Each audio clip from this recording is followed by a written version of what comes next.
Iyon na nga, andinin na ulit tayo sa trabaho. At ngayong araw, ipapakita ko sa inyo paano ako gumawa ng beef jerky. Aring ating gagawin ngayon ay honey pepper beef jerky. At ang una natin kailangan, syempre, ang karne ng baka. Ang aking ginamit din ay beef eye round. Nilinis ko lang tinanggalan ko lang ng silver skin at kaunting taba. Ay wag nyong lalahatin, masarap din ng may kaunting taba.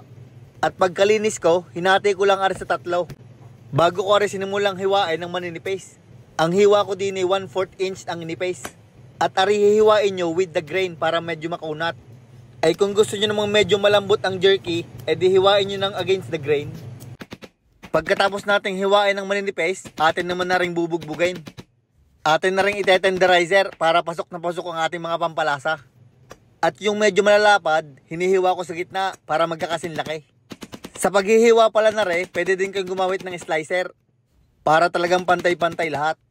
Pero ilalagay nyo muna ang inyong karne sa freezer ng mga 1 oras para mag-firm at madaling i-slice. Ako'y medyo sanay na kaya hindi na nagamit ng slicer. At saka katagal, maghihintay pa ng 1 oras. Iyon, ready na ang ating mga karne. Atin naman na rin imamarinade. Magtitimpla muna tayo ng pampalasa na 1 tasang toyo laang. Lalagyan natin na rin ng kalamansi. Ay bilangin nyo na lang kung ilang taktak yan. Meron din aring 693 na paminta. Mga kalahating tasa na ring pure honey. 2 kutsara naman na ring garlic powder. Iyon, at nakanguso na naman. 3 tablespoon na umaapaw na asukal na pula. Ari na ang huli, 258 asin. Tapos atin na ring hahaluin. Hahaluin nyo ng maigay hanggang matunaw yung mga asin at saka asukal. At pagkatapos, ilalagay natin din ang ating mga karne. At ari atin uling hahaluin ng maigay. Dapat malagyan lahat, ilalim at saka ibabaw. Para pantay-pantay ang lasa.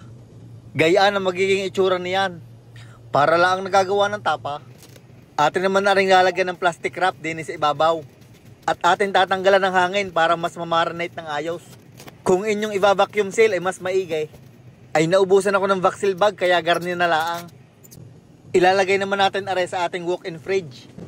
At ibababad natin ng 1 o hanggang 2 araw. Ang ginawa ko nga din ay 1 araw laang at ako'y naiinip na. Kung kayo gagawa, gawin yung 2 o 3 araw para mas masarap. Bago natin isa lang sa smoker, atin muna hahaluin ng 1 para masiguradong na-marinate lahat. Kita mo gayan, pasok na pasok ang ating pampalasa. Pwede na magtapsilaw. Iyon, sa wakas, atin na ring lulutuin. Ipapatas lang natin ang ating mga jerky din sa smoker. Ari pwede ding lutuin sa oven o kaya sa dehydrator. Basta parehas lang ng temperature ang gagamitin. Ipapatas nyo lang yan diyan isa-isa. At dapat walang magkakapatong para maganda ang luto. Sadyang ari nakakangawit ay medyo nakayuko para na nagtatanim. Iyaw, natapos din ang ating pagpapatas. Anong sakit sa likod na Sarhin na yan at atin ang lulutuin. Atin nang iseset ang ating smoker. Ang ilalagay ko muna sa timer ay 3.5 oras. Mamaya ko na lang i-adjust ulit. Tapos atin na ring lulutuin ng 175 degrees Fahrenheit. Ang pagluluto ng beef jerky depende din kung gaano kataba ang inyong pagkakahiwa.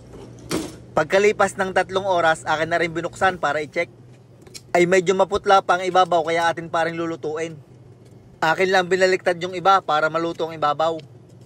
Ari lulutuin pa natin ng mga 1.5 oras. Ang pagluluto ko ng beef jerky depende sa kulay. Pag yan ay medyo namumula at makintab ay pwede na yan. Parang garni laang. Ari namang nasa ibabaw ay lulutuin ko pa ng mga 1/2 oras. Ari namang nasa ilalim ay aahunin ko na. Ay pag ari niluto pa natin ay siya masusunog.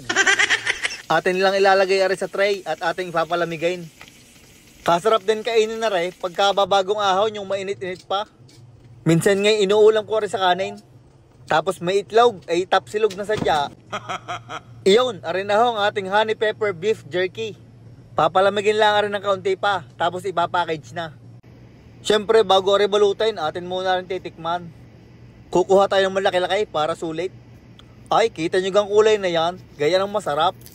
Aring unang kagat para sa inyo. Ay anong sarap din nga na Ay naglalasa ng barbecue natin Pwede pala rin isaw-saw sa suka. Garniho sadya ang beef jerky, makunat. Parang ang katabi mo. Biro lang. Salamat po sa inyong panunood. Tayo nga po pala 50 mil na at madadagdagan pa. Ang lahat po ng ito'y dahil sa inyo. Maraming salamat po. Shout out kay Ortige MJ, Simbi and Family from Pulilan, Bulacan, kay Oscar Isip, Retreta Antonio Jr., Brandon Cabaron ng Cebu, Justin ng Davao City, at kay Isagani Magdasok.